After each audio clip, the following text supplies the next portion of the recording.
سفر مادر شدن تجربه‌ای بی‌نظیر و سرشار از عشق است.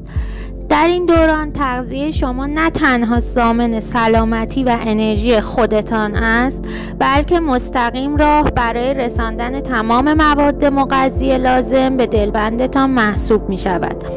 انتخاب‌های غذایی درست پایه‌های سلامتی آینده او را بنا می‌کند. امروز می‌خواهیم با هم نگاهی دقیق‌تر به این راه طلایی بیاندازیم. در دوران بارداری نیاز بدن شما به انرژی و مواد مغذی افزایش می‌یابد. در ادامه به بعضی از این مواد مغذی مهم اشاره می‌کنیم. اسید فولیک که در سبزیجات برگ سبز تیره و حبوبات به وفور یافت می‌شود، برای جلوگیری از نقایص مادرزادی حیاتی است.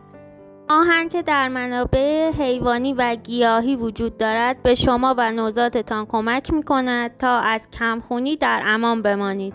پروتئین که در گوشت، مرغ، تخم مرغ و حبوبات هست بلوک سازنده بدن فرزندتان می باشد.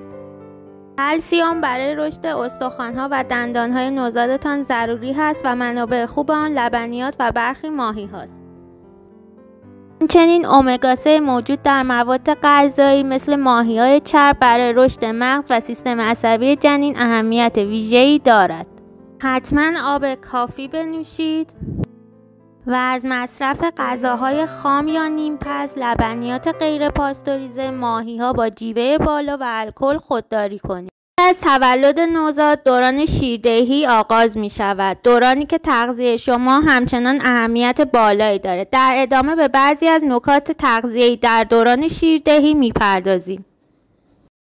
جهت تولید شیر کافی روزانه 8 الی 10 لیوان آب یا مایعات دیگر بنوشید.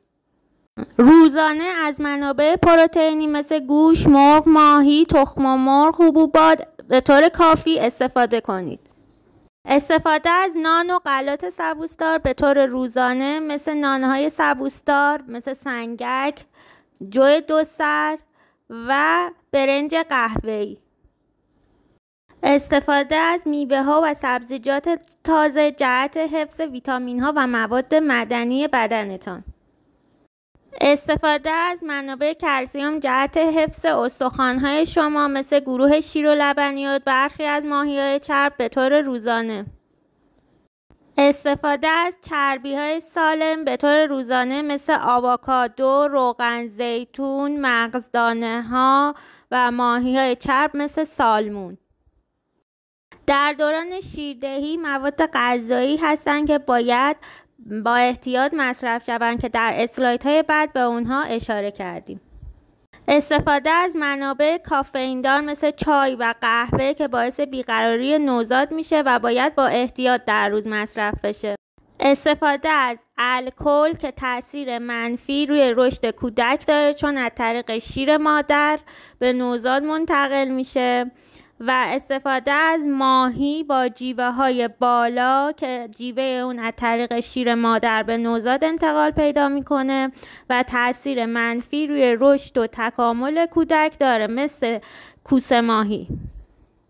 استفاده از مواد غذایی آلرژیزا مثل تخم مرغ، گندم، سویا، بادوم زمینی که باعث ایجاد علائم گوارشی مثل دلپیچه یا ایجاد بیقراری در نوزاد میشه. تغذیه درست در بارداری و شیردهی هدیه‌ای است که شما به خود و عزیزترین فرد زندگیتان می‌دهید. این مسیر را با آگاهی و عشق طی کنید و برای دریافت توصیه‌های شخصی سازی شده همیشه با پزشک یا مشاور تغذیه خود در ارتباط باشید. برایتان سلامتی و شادی آرزومندم.